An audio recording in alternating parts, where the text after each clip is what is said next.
अब एक चीज़ देखेंगे कि जब जज जो होता है जब फांसी की सज़ा सुनाता है तो दो चीज़ें इस पर ध्यान दीजिएगा। फांसी की सज़ा सुनाने के बाद वो स्याही को कलम को तोड़ देता है, वो इस बात का संकेत है कि अब हम आपके ये जो फांसी की सज़ा सुना दिए हैं ना, हम जज होने के बावजूद भी अब इसमें कुछ बदलाव नहीं कर सकते, यानी ये कलम अब मेरी किसी काम की नहीं रहेगी, क्योंकि हम ये कलम रहने के बावजूद आपकी सज़ा में अब कुछ चेंजिंग नहीं कर सकते। इसलिए जज को बड़ा सोच समझ के फांसी की सज़ा सुनानी पड़ती है और तोड़ देता है।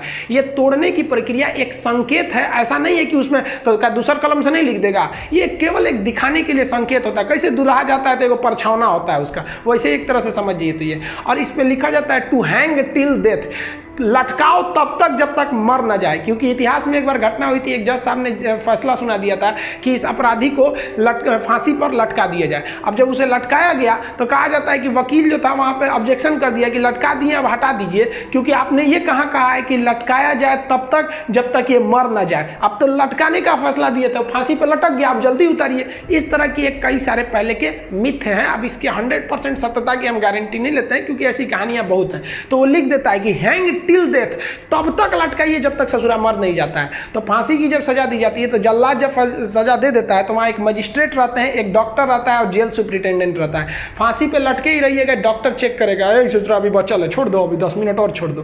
तब तक डॉक्टर नहीं कह देता, जब तक कि मर नहीं गए तब तक आपको लटकैले रह जाएगा। फांसी जो है वो अक्सर मॉर्निंग में ही दी जाती है, क्योंकि जेल प्रशासन के ऊपर सबसे बड़ी जिम्मेदारी फांसी की होती है। वो सुबह सुबह इसे निपटा देना चाहता है, और सुबह के समय जनता मीडिया भी उतने ज़्यादा एक्टिव नहीं होती है। खैर ये सेकेंडरी वजह होता है।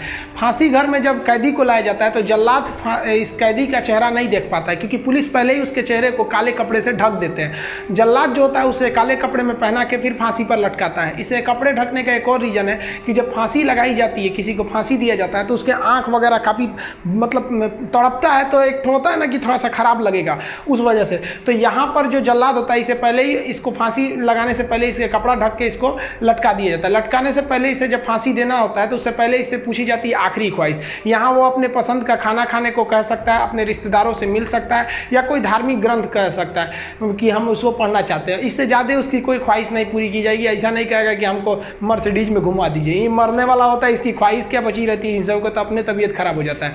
जब इसके कपड़े में जल्लाद जब फांसी देने जाता है तो इसके कान में कहता है कि मुझे तुम माफ़ करना, मतलब ये हमारी ये तो मजबूरी थी, भगवान के लिए मुझे माफ़ कर दो, या अल्लाह के लिए मुझे माफ़ कर दो, तुम्हें अपने भगवान का वास्ता, जिस धर्म का ये अपराधी है। क्योंकि भाई इसमें कैद ये जो जल्लाद का इसका क्या दिक्कत है, इसको तो जज ने जो आदेश दिया वो इसको पालन करना है। फांसी के बाद इसके जो बॉडी होती है वो पोस्टमार्टम के लिए भेज दिया जाता है, फिर घर वालों को दे दिया जाता है। आप जिस धर्म के हैं उस धर्म के हिसाब से इनका अंतिम संस्कार आप कर लीजिए।